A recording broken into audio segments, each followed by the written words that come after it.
God bless everybody. Today it's November 3rd of 2022.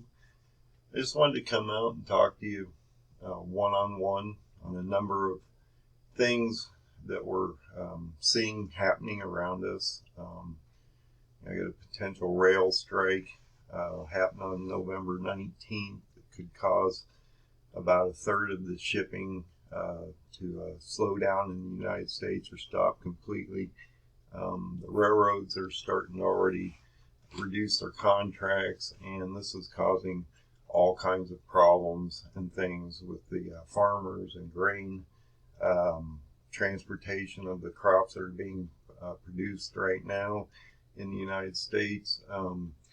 So a lot of these guys are either taking their grain, on truck, using diesel, which is in short supply right now, to the barges or the rails, and they're being either denied and or loaded.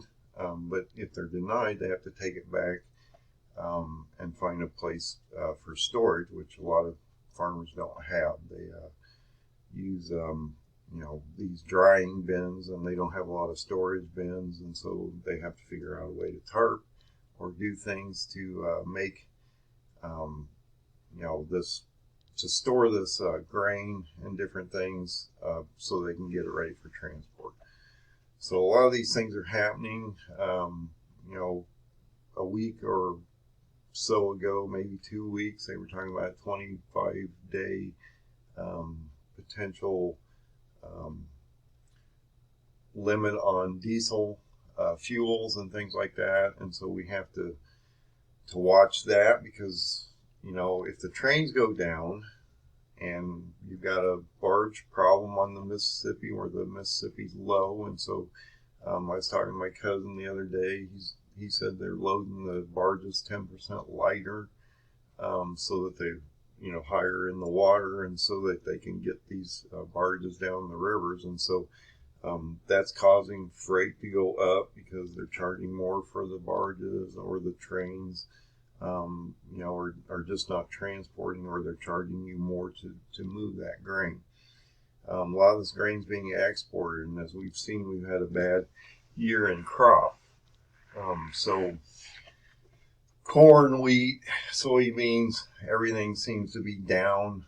We've had a number of issues like hurricanes go through Florida and stuff, which has caused problems with fertilizer, of all things, and citrus crops and different things like that.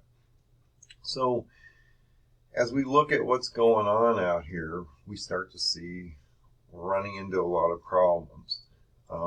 So if you have this rail strike, if you have the barges having issues, and this may not get better because we're not getting rain here. I live next to a lake, and the lake is low, and they're afraid to drop the level of the lake during winter because there's not enough water to feed the cattle downstream, because the lake dumps into a creek that then runs downstream, and they use that to feed livestock. So all these ecosystems work together, and so we need to understand this. And talking about water, it's something I addressed. There's a guy named, I won't say his name, but if you go to Southern Prepper One, he has a really nice daily log of things going on in the world, mainly in the United States, shortages, shrinkflation, different things like that. His name, go to YouTube, it's Southern Prepper One. I follow him. He gives me updates of what's going on, shortages, things that aren't on the shelves, how people are being affected, medical problems, how the hospitals and the emergency rooms are short on supplies and different things like that. You've got a COVID season coming up. You've got 2 new variants coming out. China just locked down a number of their factories due to this new variant, and it's they spiked like 3 times overnight, and so they shut a lot of this down. And so Talking about China, if we get into a war with China, this will eliminate 90% of what's on the shelves. And this is one of the reasons I've come out to talk to you one-on-one, so that you go out and start to put your oil in your lamp. By putting your oil in the lamp, what I mean by that is stocking, prepping, getting ready for even a bad event. Even if this isn't potentially World War III or whatever, if you have a massive strike in the United States, or if you walk in the winter and you know that fuel and food and heating fuel and other things are so much more expensive, you need to prepare, take a few cans of food and put them aside, start to build a pantry, start to put 3-6 months of food away, so that food's going to be much cheaper if you buy it now than if you buy it a year from now. It's going to be 2 to 3 times more expensive, as we can see what's happened in the last couple of years. Food keeps going up. It's not going away. We've had a number of disruptions from the attack on the Black Sea on the grain transport. Well, it was actually an attack on a flagship of Russia, but that's affecting the grain transports. You've had a low amount of crop yield in this country. Ukraine's being affected. It's the breadbasket of the world. It produces a lot of crops, fertilizers, things like that are going to be affected. As you move into this next year, you're going to have a massive problem, because not only are fertilizers going to be much more expensive, transportation costs are still going to be high, and the farmers are going to have to make hard choices on what crops they're going to use, what fertilizers and chemicals they're going to rotate, because they usually use about 3 different chemicals per crop per year, and then they rotate these out so that they don't overuse the land. And so these guys have got to decide. I was talking to my cousin. I have a lot of cousins. I have one of them barges, and then I have one that actually farms. And he was talking about their fertilizer from this last year went from $8,000 last year to $12,000 this year. So that's a 50% increase, minimum in cost. And I'm expecting that to maybe even double by next year. So you're going to see a lot of stress put on the farmers. A lot of drought out west, and so they may have to euthanize their animals because they don't have the feed, or the feed's too expensive. Corn's getting high, so they can't feed the animals properly, and so that could potentially run into meat shortages and things like that. So you need to go out and learn how to store foods, dehydrate, freeze dry if you have that potential. Now, a lot of these things cost money. Dehydrator is a fairly inexpensive thing. You can use that all day long, and then you can go out and get apples or citrus of any kind, oranges, lemons, things like that. Start to stock up on things. You can jar this stuff in mason jars and do long-term storage, different things like that. Potentially work on basic hygiene. Water. So water. This was one that I had talked about. So the Southern Prepper guy, he came out and asked a question. I thought it was a really good question. So if you had to go out and find water, let's say the system went down, you got EMP. We're talking about Russia potentially EMPing us, or potentially sending out a number of nuclear devices that would create a tsunami effect and potentially devastate one or both of our coastlines. Or let's say if they did EMP above us, that would knock a lot of the electrical grids, cars, things like that out.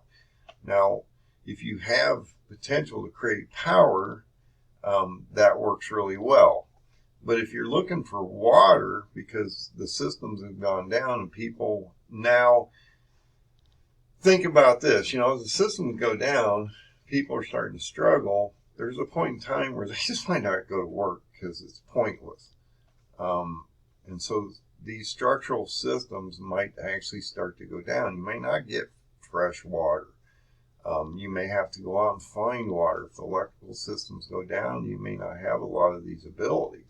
So the question was, if you had to go find water, if you had to carry water every day for your family, and I have 3 people in my family, maybe more as things break down, we bring people in, I would have to collect a minimum of 4.5 to 6 gallons of water to deal with drinking water, hygiene, washing your clothes, washing your dishes, whatever you need water for. Now, if you're like me, I'm a fairly big guy, 210, 220 pounds, depending on the day, and I've done a lot of different physical activities, even though I'm an older man. For me to carry 2 5-gallon jugs a distance is work. It's a lot of work. 2 5-gallon jugs for my family for a day and a half. If you think about that, 10 gallons, that's about a day and a half, maybe. Maybe I can get 2 days out of that.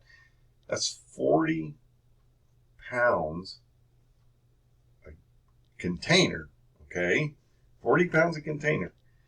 And I may have to do this every day or every couple days. And that I might have to walk. Now, in my case, I live next to a lake, so it's not as bad. But maybe the lake would dry up due to the drought. A lot of lakes are drying up all over the place, so I wouldn't have that option. So I might have to walk further. It's not maybe 50 yards away or whatever. It might be a half mile away, or maybe I've heard guys, well, I got water around me. Well, okay, how far away is that? Wow, 4 or 5 miles. Okay, well, if you don't have a car because you've been EMP'd, it's destroyed your electrical systems, and if your electrical systems are hooked to your batteries and things like that, it destroys everything in general. So you're not going to have a car. So you might have a cart, you might have a wagon, you might have a 2-wheeler, you might have to hand carry it. What's your terrain like? What's your topography like? How far away is it? You have roads. Is it hostile out? As things break down, you may have to go at night. Do you know where your water is? Do you even have a plan? If you have to absorb this energy, use these calories every day to go get water to keep your family healthy, you haven't done anything else, and if the grid goes down, you have no power, think of the energy that you would have to do basic processes. Wash your clothes, wash your dishes. You don't have running water. Okay, so what would you do? And I think one of the things that we need to do as a community out here of Christians and preppers, getting ready for potentially World War III, as we're watching things break out, is that you need to think through the processes. You need to write things down. Everything from, how do you make bread without electricity? What ingredients do you need? Have you even made bread before? Do you know how to do these things? Do you know how to grow crops? Do you know what crops you would grow? Do you know how to dehydrate things and put them in jars for long-term storage so that you have something in case, even if a tornado comes up, a hurricane, an ice event that knocks your electricity out, different things like that. But we're in a different environment where it's much more hostile. This is the first time since I was a child and we hid under desks in practice that we've had this high elevated World War III potential nightmare coming upon us. And so we need to be aware of all these things. And as a Christian, I care about you. I love you as a fellow Christian, and I want you to not be worried, be in the faith of the Lord. The most important thing we have is our faith.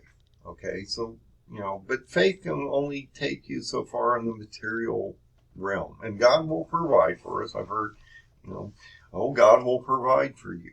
But he told you to place oil in your lamp, that you needed to put things away. That's what he talks about in the Bible, is getting the bride ready for the wedding, okay, that you need to prepare to put oil in your lamp, that you would have a very specific time in the future, which is now. We're breaking the seals. It's pretty hard to see we're not breaking the seals. If you aren't, then you need to go read Revelation chapter 6 and see what those seals are about and how they might be, especially the first 4, might be affecting us. And I believe we're going to see a number of effects and different wars break out. I talked about these things in other videos. I'm not going to go over that now. This is just to sit down and tell you that I'm concerned about your well-being, that you need to find the Lord Jesus. You need to pull the skeletons out and talk to talk to him and eliminate a lot of those skeletons out of your closet before we meet him. But you also need to prepare food and water, hygiene, warmth, power, medical, things that you're going to need to be able to get through the next almost 5 years. And I talked about that end date, and I know we don't like to set dates, but it's the Feast of Trumpets of 27. I believe that's possibly the date that he's going to come back and take us away from all this misery, and look how it's going to break down. I talked about the 6th seal event, potentially at the end of next year. That's a global earthquake event. It changes the skies. You may not even be able to grow food anymore. The skies roll back as a scroll. You see stars falling from the sky, probably pummeling Gog's armies that are attacking Jerusalem. Wow, that's an interesting thing, because you talk about the wrath of the Lamb and the Son, which is not the same as the bowls in Revelation 15:1. This is the wrath of the Lamb in Revelation 6:16 in the 6th seal. Okay, and then if you go to Revelation 8:1 and 2, it says what? 7 seals break, half an hour of silence, and then we start to see the trumpets handed out and blown, which will take you into the 5th, 6th trumpet, which is when the Antichrist rises and the bottomless pit opens. So, and if you look at the 5th trumpet, it says the star falls from heaven, comes to the planet, and we have him for basically 1,260 days or 3.5 years. And so, another thing we should be talking about is this CBDCs, the cryptocurrency, the BRICS, and also our digital currency.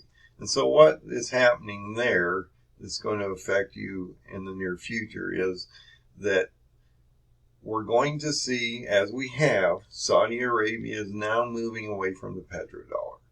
We've made everybody basically mad at this point, and not a lot of countries are working with us. And so everybody's moving to the Eastern Bloc countries, or the BRICS, which is a basket of different currencies. You have, let's say, India, you have China, you've got Russia, you've got all these digital or these fiat currencies that they're going to back by gold, okay, through this basket of currencies that they'll buy denominated yuan or whatever. They'll go out and buy oil instead of using the dollar. They won't use the petrodollar anymore. They'll remove us as the fiat currency of the reserve of the world. So that could just go away. And that's why we're in a much better place right now than most countries, because we have the reserve currency. And so as our dollar strengthens, we watch all these other currencies basically falling. The yen's falling, the lira's falling, British pound almost collapsed the other day. China's money's being devalued through this. And so what's happening is a lot of these countries are selling off their treasuries and bonds to the United States. They're selling them off so that they can get, they can back their purchases, because they have to sell their bonds, they get their money, but then they get converted to their of currency, which is worth less, and so they have less buying power, and so that's one of the reasons the central banks came out the other day and told Powell, hey, you got to stop raising rates. And then what did he do? He came out and said, well, no, I can't. I have to fight inflation, and we have to create unemployment, and I can't pivot. And that's why the markets did what they did just yesterday. 800-point swing from a 400-point, or it was about a 900-point swing actually. Went from 400 positive when he did the rate change of the 0.75. And we knew that was going to happen because the numbers, unemployment's still low, which means they're not getting that mandate because they require people to lose their jobs to stop inflation, to slow the economy down. And the other thing is they're not getting anywhere with core inflation, so they keep pushing up the terminal rate to the point of core inflation. And they haven't done that yet. Core's around 6 or higher, and they're at a terminal rate of, now that they've raised again, that went from 3.25 to 4. And so you're only 2/3 of the way to core, which is where he wants to be, with about 5 to 6. And then he made the comment yesterday, and this is what shook the markets. This is what sent them down. He said, look, I can't stop and pivot, and we're probably going to have to raise rates higher than what we thought we were going to. And so this is going to cause a lot more pain. This is going to squeeze and compress margins in companies, and this is going to create a lot of unemployment. And he's hoping for about 4.5% to 5% unemployment, which would eliminate a lot of jobs, which would then slow down the economy. By raising these rates, though, think about this. So at 3.25, where they were before, and now that we've gone to 4, which is like the highest rate since the crash of 2007 and 2008, which is basically not a good sign if that tells you anything right there. So before he raised, housing mortgages were at about 7%. Okay, they were about 3.5% before he started doing these 75 rate hikes, and he's done 4. Okay, we haven't seen 75 rate hikes in like 30 years. It's just not done.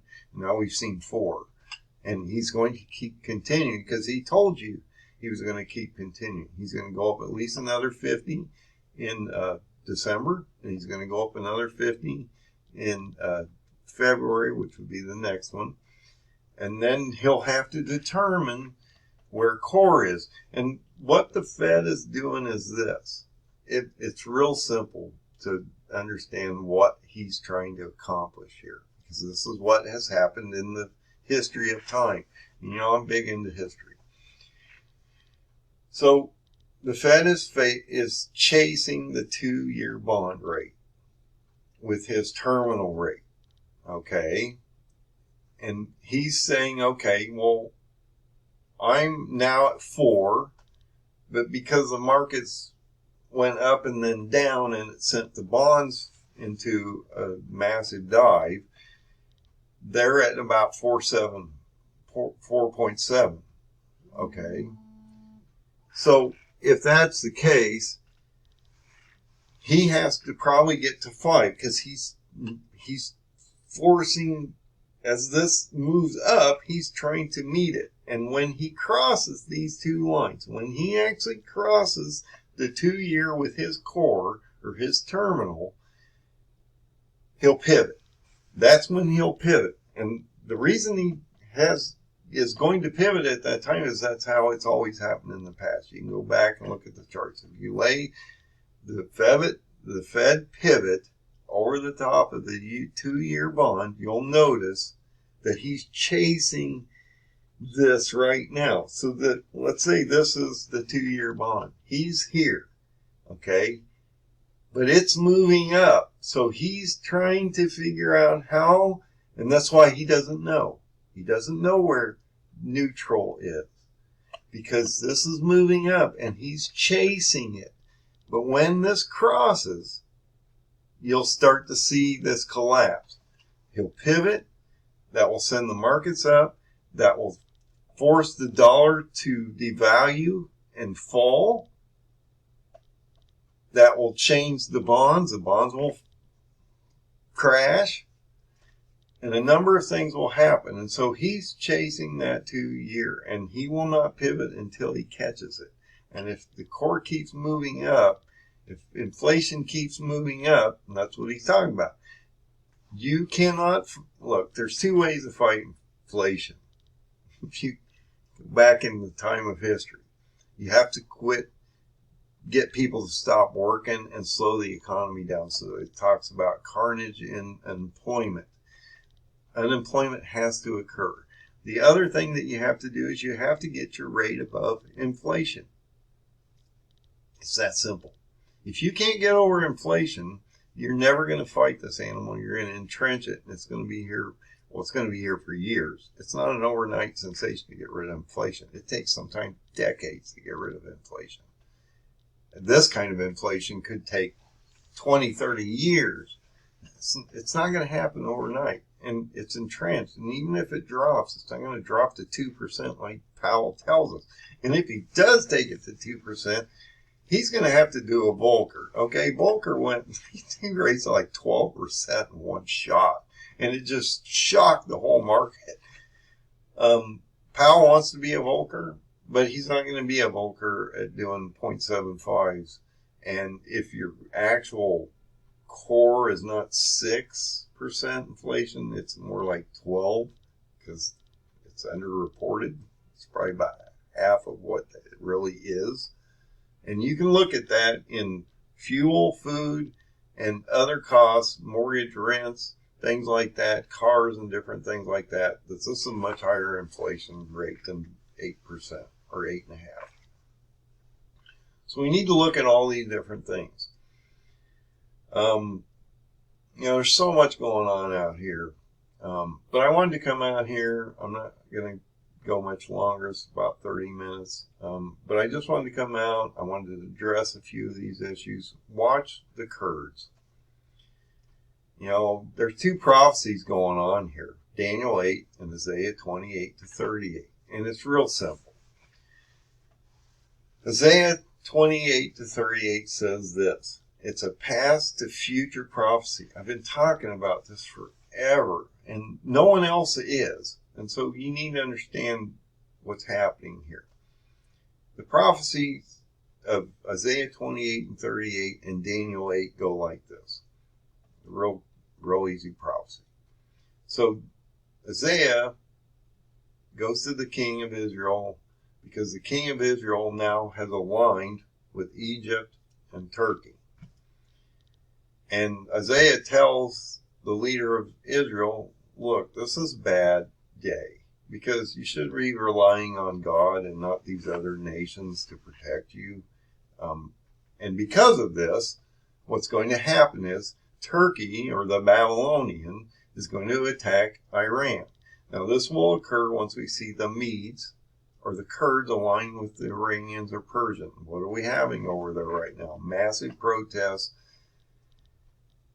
Iran's talking about potentially an attack on Erbil, but there's 10 million Kurds in the country, and we just had that young woman killed over there, and so that's going to cause all kinds of problems with the Iranian government as they're trying to quell this down, and they're going to have to do something to quell this down. So that's going to be an alignment probably. But they're threatening Erbil, which is the regional capital of the Kurdistan people, because we have a green zone there. So they were talking about attacking the United States. Well, okay, what are they attacking? They're going to be attacking the green zone. Okay. This is a problem, though. And Daniel 8 says, once the Medes or the Kurds align with Iran and Persia, we would see Turkey smash them. So we're two prophecies right now are possibly playing out. Isaiah 28 through 38 says that Egypt and Turkey would align with Israel. Turkey would then smash Iran. Isaiah says that's going to turn out bad because Turkey's then going to come back around and attack you also after they destroy Iran. which is what I've been talking about for a long time. Daniel 8 will occur. Turkey will attack Iran once the Kurds join. They'll go down to Egypt, which is an interesting thing because Iran is now talking about attacking Saudi Arabia, which is where they're going to have to go through Saudi Arabia to get to Egypt. They also probably are going to have to go through Jordan and possibly Israel because there is no way through to Egypt because there's called the Red Sea sitting there. Well, once they get to Egypt, they're going to end back up in Israel between the two seas and then attack them with 10 full nations probably by the end of 23. I say October based on my paradigm. I've done a video on the paradigm. You can go out and look at that. It's called the Enoch's excuse me.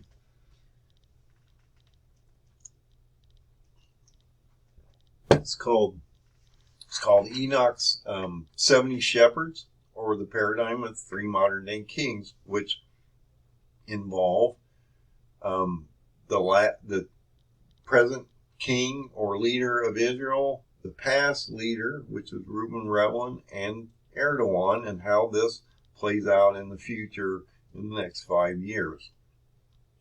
There is a paradigm in the Bible that lays all this out. It gives dates and everything, and everybody gets all touchy on dates. I'm just telling you what I found. I'm an analyst, so whatever you want to say about it, it is what it is. But if it is a past to future prophecy, then it could be a really interesting roadmap to the end. And what I'm waiting on, I need confirmation also. I'm waiting on Daniel 8 to happen. If the Medes join Iran and Turkey crushes them in the next 3 to 6 months, like I've been talking about, I'm guessing this is a biblical event, and we're going to see an attack on Israel within the next year. That's a problem because I talked about if Erdogan's the first horseman and he takes a quarter of the world into war and ends up in Israel after being drawn back from Egypt, has the hook in his mouth. Now we go from Daniel 8 to Ezekiel 38 and 39. They end up in Israel. They're decimated on the 6th seal by the wrath of the Lamb. That's before we even get to Antichrist, okay? We're still in the sorrows and the birth pains. We haven't hit the trumpets yet. So the 6th seal would break and we see this decimation of these nations. And that is a global earthquake nightmare. A third of the sun is taken away. A third of the stars are falling on God, probably, and his nations that are attacking Israel. A third of the moon is taken away. This sky rolls back like a scroll. Whatever that means, nuclear event, volcanoes going off. You probably have ash and other things going on. Chain of fire event going on around the world. Potentially even nuclear events going on. But it sounds like potentially the skies might not be the same anymore. And if you don't have a third of the sun, a third of the moon, and a third of the stars, I'm guessing if you don't have a third of the sun, you can't grow as easily. So I say you have about one more growing season. Now, if I'm right, and we're starting to watch Daniel 8 happen, where Turkey attacks Iran and then ends up in Egypt and then Israel by the end of next year in October, we would see a locust event hit Israel in the spring. Why? Because God does everything the same way every time. Ezekiel 5:12 clearly tells us that he decimates a nation by locusts and plagues first. He attacks them by the sword or Gog, or in this case Gog, and then he takes a remnant away. Everybody says, well, when Jesus comes down and places his feet on the Mount of Olives and splits it in half, that's at the end. No, it's not. No, it's not. He splits the Mount of Olives in half towards the east. Why? Because the remnant, it's like a Red Sea event. this remnant is removed to Jordan because they're the true believers in Jesus. The Jews that truly believe in the Lord Jesus will be rescued in Israel. Okay?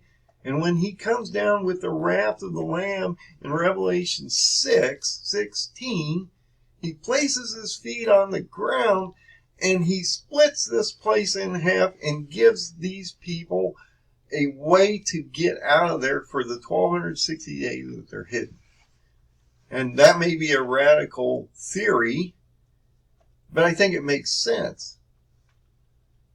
And no one's talking about these Medes and Kurds and things. We need to be watching this stuff. You know, if Erdogan's the catalyst or the white horseman's going to bring quarter of the world to war, and he's going to end up in Israel, which breaks the sixth seal within the next year, you have very little time to get ready because you're not going to be pre-raptured. I'm sorry, I've talked about this many times, and you are not being taken away until the fall feast of 27. Okay? Before Psalm 90:10, which is the strong generation. How does that work? The nation of Israel was founded in May 14th of 1948. A normal generation of 7 years, that's 2018, okay? A strong generation is 80 years, and he clearly says, if you look at Psalm 90:10, that all things would occur, they would go under trial, and then just after that, they would be raptured or taken away.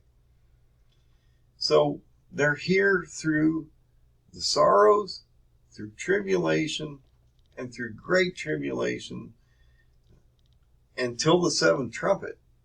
And if you go to Revelation 15:1 and 2, you see that happen because they sound the seventh trumpet there. You see the seven bowls handed out. And what do you see in Revelation 15:2? The mingling of the sea of all the people. That's the rapture. That's where, and that is right before the wrath of God, and we're not appointed for the wrath of God, which is in Revelation 15:1. Not the wrath of the Lamb, which is the Son, which is in Revelation 6:16. Okay? So you need to understand the difference. But if you're not getting ready, if you're not preparing yourself, you're not, last thing you want to do is to not prepare and go, well, it just might not happen. We're insulated. We're the Americans. It just can't happen here. Oh, whatever. If you're not preparing, I don't want you to look at your family in the face someday as they're starving and you know that you could have done something. You could have prepared. You could have put food in your home. You could have found a way to synthesize water to make it clean for them to drink. If you got a nuclear event here, what would you do? Have you even thought about it? Not all nuclear events are bomb goes off, boom, flash, and you're vaporized. There's a lot of fallout and other things. I'm close to one facility here, maybe a couple that might over time be a problem. But if they do a nuclear event, most of them are going to be over military facilities first, and then they're going to move to cities and other things. And I'm not close to a major city that might be impacted. You're going to have fallout and things like that. So you need to understand what to do about some of that. And yes, a lot of people do. Half the people that lived through the dropping of the bomb on Japan, they suffered. They got sick, but half of them lived. So the last thing you want to do is not think through these things. I just won't worry about it till it gets there. Okay, well then don't come to me after I told you and I'm all now worried about my family and everything when, another year from now, things are going to be 3 or 4 times higher to buy. You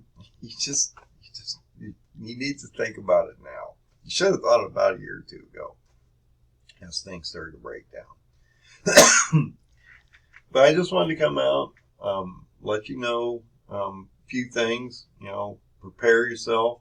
Most important thing is to have faith in the Lord. The most important thing here is to realize that God is in control of everything. Nothing happens without him. Satan's such a minor figure compared to God. He's such an idiot. He doesn't even understand the complexion of the situation that he's in. It's that stupid. And man's no different, because we think we can be God. I mean, really? Look at what he did. He created the whole universe, the planets, and everything around you. You wouldn't have anything without him. So he's in control. He can do whatever he wants with us or whoever. You're his creation. You got to understand. Without him, you wouldn't even exist. So find that son, because he's the door. He's the only door. And this is a happy ending. We're going to be in such a better place at the end of this. We're going to be removed from these flesh bodies. We're going to be, the world will be renewed. We'll be placed back down here after the seventh trumpet and the bowls go off. He'll put us down here for 1,000 years, and then we'll potentially make it to the eternity. But you don't want to go through this refining through fire, event, which is what God told us he'd do. He'd take us through and refine us to be a good wife, whatever you want to call it, bride to him, because we're his.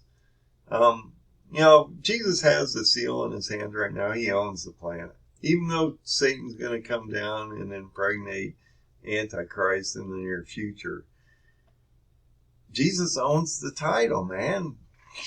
He owns the deed. And it's written, and it's going to happen just like he says. And if you look at the paradigm, you'll realize that he's already written the story, and we just need to get through the next 5 years. But you're going to be here. How far can you make it down this road? Not everybody's going to make it to the end. I'd like to get to the end. I'd like to see the end. I'd like to see Antichrist go down. No, I don't mean it in a revengeful way. He's a bad guy, He's causing a lot of havoc and evil on the planet. So it'd be okay to watch him go down. But actually I won't be here, hopefully, for the bowl phase. And so, maybe watch from above. That'd be okay. So, but anyway, God bless everybody. Stay positive. The way to stay positive is to prepare for the worst and hope for the best. If the world breaks down and it's not biblical, it's just a really bad day. And there's not a good story ending to this. But if you have the Lord Jesus and God on your side, and you know that this is going to end up going from civil rioting to a religious battle between radical Muslims and everybody else, or that radical beast system that's coming up, and Christians and people of God, this is a religious war, okay? A Muslim, Jew, Christian war, not a communist war. Talked about those Trump taking out the communist nations. This will evolve from a civil war, and someday we'll have that aha moment. Why are we fighting ourselves when we should be fighting them? And I don't mean physically fighting them with weapons and stuff. We have to use the book. I wish I had my book with me right this moment. I'd show it to you. You have to use the truth of the Bible, and you have to know the truth. And you have to be able to lay it out so others can see it. You have to plant the seed in people's heads so that they can start to prepare. And if they prepare and you're prepared, then we're all in a better place. And so we won't make bad choices when the road gets really rough out here. And it's going to get really, really rough. So God bless everybody. Have a great night. Keep a positive spin on things. But get your people involved and get them to understand you need to work through processes. You know, if you've never done these things, you've never carried water, you need to understand what it's about. You know, if you've never grown food, you can grow it inside. You can go different things. You may need to do that if we're running into other problems and things. So just be prepared. Get your families ready. God bless everybody, and have a great day.